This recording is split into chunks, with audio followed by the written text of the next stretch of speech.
Hey, it's Chris. So, slight twist on this version of top 10s, right?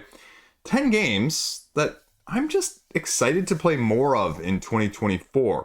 And really, the only caveat with this list is that, we're not talking about games coming out in 2024. We're not talking about games that just came out in 2023 that I haven't played yet. We've covered that a little bit. But just games in general that you go, okay, Chris, what are you most interested in playing? What do you play when you're not like playing something new, having to review, something like this? What are you actually getting to the table on that game night when you just go, okay, whatever you want, whenever you want it, whoever you want to play it with? What are you looking at from that standpoint? So there you go. That's the framework for this 10. It's going to be all across the boards. Let's go. Let's start with the easy one. Let's start with the easy one here, and that's the Loop right here, right? I love this game. This is my second favorite cooperative game, period. I have the original catch-up version, catch-up games, before Pandasaurus imported it. And I said, whoa! Time-traveling pandemic with a loop-based randomly drop down your little cubes in the center. It pisses people off all the time because, it just drops cubes down the center and they get splayed out into one of the other areas. And you have absolutely no control over which one they go into. And so the randomness and the chaotic factor in that sense is just massive. And so I understand why people don't like it, right? But the expansions offer cooler characters. They increase the difficulty significantly. I'd argue maybe even just a touch too much with the first expansion, The Revenge of Fozilla, but I just can't get enough of it. It is the easiest cooperative game for me to get to the table to my family, my wife, and my brother-in-law and his wife. It fits in all cylinders. And that analogy is horrible because I smashed two together, but that's what you get on the Liege of Games channel. Crappy analogies from a second-tier YouTuber, right? That's why you tune in. But this is like a top 10, maybe top 5 game for me all time, period. I love it that much. I think of it that highly. It has just enough chaos, just enough randomness, but not too much that you ever feel like you're totally not behind the wheel. You won't stay behind the wheel because it does actually get very difficult, but it's an amazing game, and it just gives me feels with a little bit of deck building, a little bit of just clever combo card-driven play based off of the symbology that you may draw into your hand, but not feeling overwhelming. So that's why it's the first one on this list. Actually, it's the first one on this list because it's the most accessible and the first one I saw. The other one that we're going to talk about next, again, I've covered some of these on the channel. I haven't covered all of these by any means. So it's going to be a little smattering as well here at the beginning if you've watched my channel regularly. So we're just going to reach over here and we're going to go with Wiz War. This is becoming an all-time classic great for me. I am still looking for Malefic Curses expansion. I missed out twice on Board Game Geek recently. One, before I had it bookmarked and subscribed, someone sold it and I would have binned it. And on the auction side of things, the buy it now option, in case you're not familiar with the lingo. Selling, though, that's a whole separate video. And then I missed it because someone wasn't willing to split it. They had a whole bundle that they wanted with the other expansion in the base game. And I'm like, I don't need one of the expansions in the other base game again. Like, I'm just not going to do it. 9th edition apparently has not been as well received. And the artwork for 9th edition kind of looked wonky. Yeah, he used wonky in a YouTube video. Deal with it. But this has everything I'm looking for in a spell battler, right? This is just random. Speaking of crazy, chaotic, take that. I mean, it's the ultimate wizard throwing, spell slinging, terrain destroying, wall changing game. And the fact that it just is really simple. Move, play a spell. Move, play a spell. Move, play a spell. Try and maybe go after the treasure. No, you just want to take each other out. That's really the truth of it. And it's one of those games where if you lose, it doesn't really matter because it gives me a fun story to tell and an experience that you're talking about at the end of the game in the first place with the other players. So it's easily a game that I just can't wait to play more of at all times. And so I have no qualms about saying that as well. I mean, this is probably, again, going to be a top 20 game for me easily all time. And so I have no qualms about saying that is absolutely going nowhere in my collection. Now, the other one we're going to talk about right back here, and we'll grab both of these at the same time. because I'm lazy and I don't grab the games before my video to actually make it look like I prepared for this. And these are going to be two completely different dichotomy games. But one more recently hitting the mark in Star Wars the deck building game, and the other, again, another one I covered on the channel as well previously, in this horribly unuseful cylinder called Lacuna from CMYK. Now, we'll start with Star Wars the deck building game because Star Wars just recently hit the table again, and it clicked for my wife. Had that moment where she just destroyed me, right? And it actually was relatively close, but I literally had one named character, and she had Han Solo, Leia, Chewbacca, Luke, and at least one other named character. And I was just getting destroyed. Like, she literally just swept the board with me planet after planet once she got those going. And whoever the idiot was that shuffled the deck, clearly didn't do a good enough job with the Imperial side of things because he got hosed. So only have yourself to blame when you're the shuffler and the dealer. So recently, I think I saw rumors or Reddit confirmation, Board Game Geek confirmation, whatever it was, that the designer did an interview relatively shortly in the past. And so expansion maybe in the works? Ooh, dog. Because that's what this game needs. That's what this game needs. Just not to make it like an amazing game, but to give it more legs for me to want to hit the table more often. And the other factor here is that my wife enjoyed it. She enjoyed, let's be frank here, she enjoyed wiping the floor with me in terms of just not losing. And just, she's very competitive. She's much more competitive than I am. And this serious face gets on when we play competitive games. And I'm sitting over there just kind of twiddling my thumbs. And she's like, and so for having a game that she'll be willing to play with me that has a little bit more of a step up with also the mechanisms of a deck building aspect that I like, with characters that all of my 3 kids came around while we were playing and were like, who's that? Ooh, where's Darth Vader? That's my 3-year-old. That's his favorite character. Darth Vader. Dad, where's Darth Vader? How come you don't have Darth Vader yet? How come Darth Vader hasn't come up in the draw pile? How come he hasn't? Who shuffled the deck poorly? Right? He didn't say that last one, but I thought it. You know what? We'll go on to Lacuna. Lacuna is this very special, very interesting abstract game where if you saw my review, all you do is you lay this cloth down, you put a whole bunch of colored pieces down, and you take your little silver or gold markers, you place them directly in a line between 2 pieces of the same color, you grab those 2 pieces, and then when you've laid all your markers down, well, you get whatever ones your markers are closest to. And then it's just like the best of 7 with a lot of these abstract games where, you have to get the majority of the majority, right? The majority of the 7 of a color to win that color, and then the majority of 7 colors in total. I mean, other games do it. I love that mechanic as a whole, and this just does it so that I can play it with my 8 and my 9-year-old even now. So this is easily one of the best abstracts that's come out in the last year or two. And it's probably also the easiest one accessibility-wise. The fact that my kids loved it, enjoyed it, and experienced the same feeling that I had when I played it. Again, the accessibility factor with these games cannot be discounted whatsoever.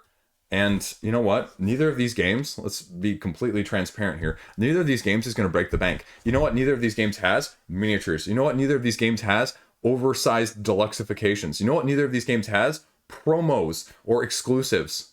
So food for thought in that situation, because, I'm not pointing at you. I'm pointing the finger right back at myself, because how many times do I do that? How many times have I done that? How many times have I felt incomplete on crowdfunding, right? And this is the exact opposite of that now, except for the cylinder. I mean, come on. The box could be like this big otherwise. Table shelf presence is really what this is. We'll go with it. Slam my mallet. The judge will allow. Next game. Camera magic here. I picked up a few extra games here so you don't have to watch me stand up and sit down and grab them individually as we go along. I thought you'd appreciate that. Again, second-rate YouTuber here. Spirit Island. You're going to go, Chris! That's your number 1 or number 2 game of all time. Why are you telling me you want to play more of that? Well, because this is the number 1 cooperative game for me. And I just got Nature Incarnate about a month ago. I haven't had a chance to play Nature Incarnate. I haven't played half of the spirits in Jagged Earth. And one of my friends, great guy, he 3D printed me an insert for this so that I can have a lot of it stored just in the game box and not have the horrible just toss everything in there and hope it fits strategy. So, I mean, I just love how puzzle, but not puzzle this game is, if that makes sense. I hate games that can only be solved in one way. You have to have this specific sequence. If you do anything that departs from this specific way of going about it, you know, your Cloud Spires, your Kingdom Rushes, your City of Kings, that just doesn't work with me. And I have no qualms or problems with that if you enjoy that, but I enjoy the puzzle that can be solved in many ways. The maze with multiple paths to the exit. And that's what this game is for me. The clever card play, both of having yours with your abilities, but then getting the ones and making your lemonade out of your lemons. When you draw, inevitably don't get the one that you exactly want, but are forced to deal with what's in front of you. I mean, that's not even to go into the enemies and the various situations you can find yourselves in, but I just want to experience more of the spirits, because like with a few of these games, I love finding the one or two that you just love. I love generating fear. That is one of my favorite mechanics in this game. And forcing the game forward that way rather than just the pure destructive elements. I like the manipulation. I like the clever play on the board of the Dahan, of the invaders, rather than just the smash or pure defense, right? I am one of those players when it comes to that. The cleverness is what I go for, and this has it in spades, and so I can't have enough of this either. I can't. I have too much of it, but I can't have enough of it, if that sentence makes sense. You know what I'm talking about because you have games like that. Speaking of that, we'll just go straight in. That's like a segue, like I planned it, like I actually did some sort of planning, writing, or scripting for this video. Bullet! Again, Bullet. Because they just had the campaign, and I have not dove into whatsoever Star. I haven't. I also haven't played with either of the promos that I picked up this past year at retail from them, because they're one of the people that I love supporting. I'm a fanboy. I can't tell you anything but that. I'm always going to be a little bit jaded, a little bit biased in a positive way towards them for the most part, because several of my favorite games are by them. BattleCon, Exceed, Bullet, Millennium Blades, right? Like, I have a type. I have a thing. It's not blonde or brunette. It's meh. So I just love the clever ones. And again, just similarly to Spirit Island, there are some absolutely wonderfully sort of abstract, outside the box thinking characters in here that allow you to manipulate these pieces so differently than other ones. And it's what I love about, say, Mythic Mischief, which is sitting right down there. In the same way, you find that faction that you love and you min-max the hell out of it. Now, I say that slightly tongue-in-cheek, but also the fun of this game is playing this one repeatedly. And unlike several of these others, Lacuna aside, right? This you play in 15 minutes, right? That is the amazing thing about real time with this is you play it. You play it again. You play it again. You play it again. Play it 3-4 times an hour, depending on how fast you are. My wife hates it. My wife hates Spirit Island too, so the options are limited, but this is the excitement. This is the stuff I love to play in general. And am I going to own the 2 expansions that just went on crowdfunding? Abso-freaking-lutely. Do I need them? Absolutely not whatsoever, right? But again, like I said, everybody has one of those games. I have a couple. That's okay. Now, next up, we're going to go back with these last 2, right? Back a little bit further. And we're talking Hansa Teutonica. Now, I have the big box. This is probably the best big box value on the market, period. Maybe you can make the argument with the upcoming El Grande reprint that's going to retail later this year that might give it a run for its money. But I haven't played this with anything but the base beginner board. And this big box comes with 3 game boards. And so I haven't played any of the other game maps. I haven't played with the mission cards. I haven't used the expansion. I have not cracked the surface, barely, of what this game can provide. And this is an amazing Euro. This is what I think of when I look at all of the other Euros that are coming out nowadays. And I look at your Darwin's Journeys or your Nucleums or your latest Lacerdas, even the Garfield ones. And I go, you know, those are nice and all. And I really love reading 35-page rulebooks for every single one of them, or the iconoglyphics that often go with them. See Voidfall. Again, not that they're bad games. There are some excellently well-done games, but I prefer my game overall, more so, where the depth of strategy is on the board in front of me and how I utilize and use and manipulate things, rather than having to remember all of the errata and the 30 pages of rules that allow me to go from X to Y to Z to A to B to C to Q to F to A to B to M again, right? And again, there's nothing wrong with it if you like that sort of thing, right? And you feel clever and big strategy there. But this has strategy. This also has highly tactical nature. And it's a classic for a reason. And the fact that you can get this for like $35 at retail, the biggest con is that it's a 3-player game. You have to have 3. Plays up to 5. I'm not sure I want to play with 5 routinely, but 3 or 4? Absolutely. Chef's kiss, right? There's a reason that this is so well highly thought of. Because it's just that good.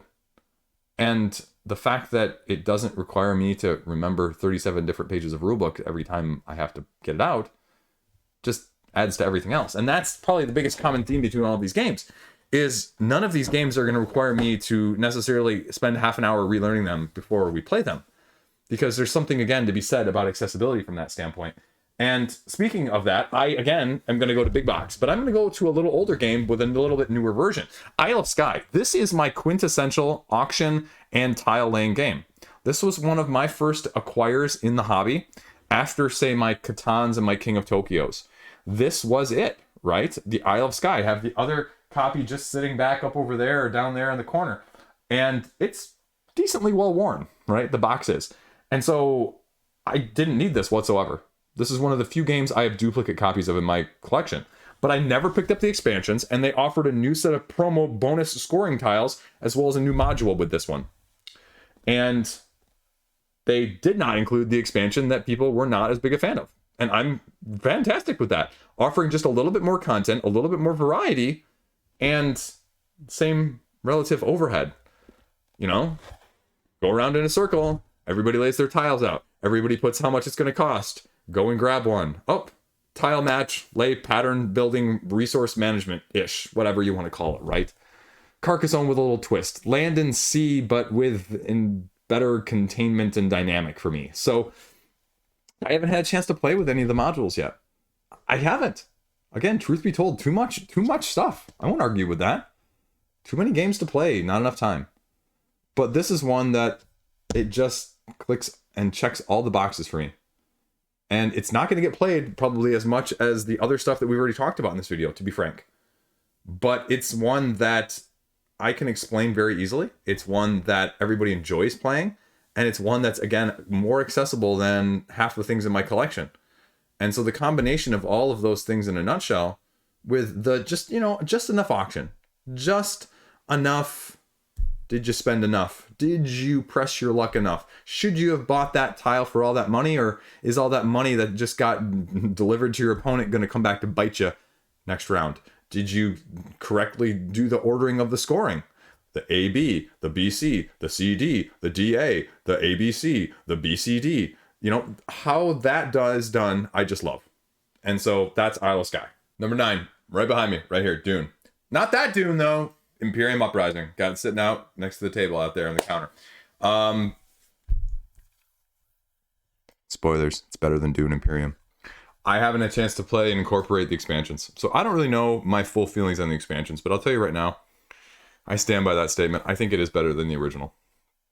It's faster. It's more dynamic. It emphasizes more battling in a nutshell.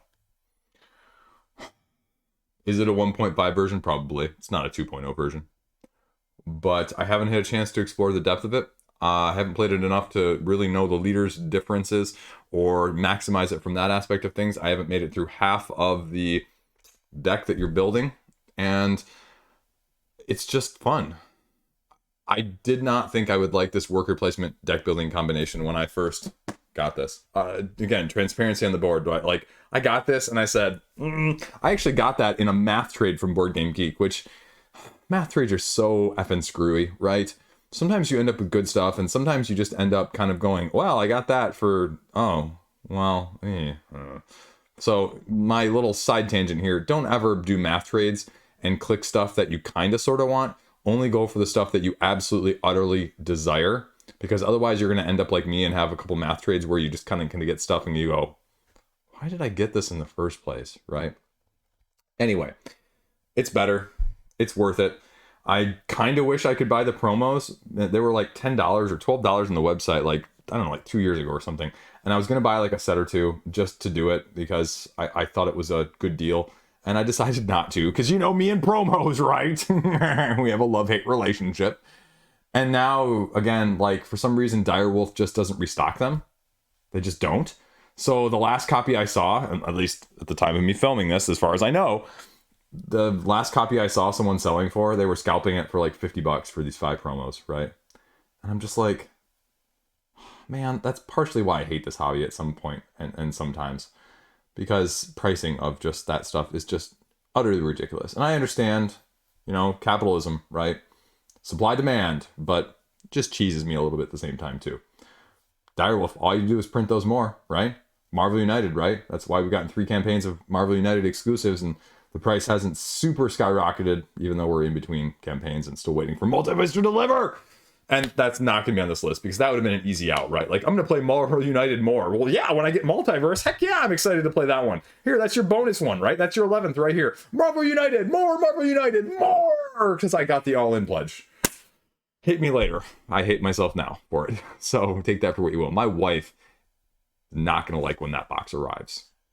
Although I've been selling stuff. Slowly but surely, I've been selling stuff. So slowly making a little bit of space in here. Slowly. Probably not as fast as I'd like, though. So what's last? What's number 10 then? Well, this one is. This one's number 10. Res-surrected Arcana. I have 2 expansions? 3 expansions? I don't even know. I'm not going to cheat and look at my collection in the middle of this. But at least 2 of them, I believe, are actually included. And I think I picked up the 3rd one, the Pearls one, separately. Is that the 3rd one? I don't know. It's been too long since I've played this game. This is the preeminent engine-building tableau card-driven game for me. Yeah, I know there's others that do it. I know there's others that do it well. And I know this one has criticisms, critiques, concerns. But those aside, like, I'm not good at games, folks. I don't pretend to be good at games. I don't win more than maybe like a quarter of the games we play, even though I'm the one teaching almost every single one every single time.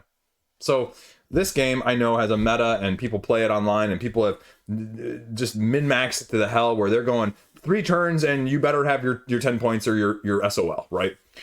But I just love feeling super clever, going back to the beginning with a loop. And this one where you're just given a set of cards and this is all you get, right?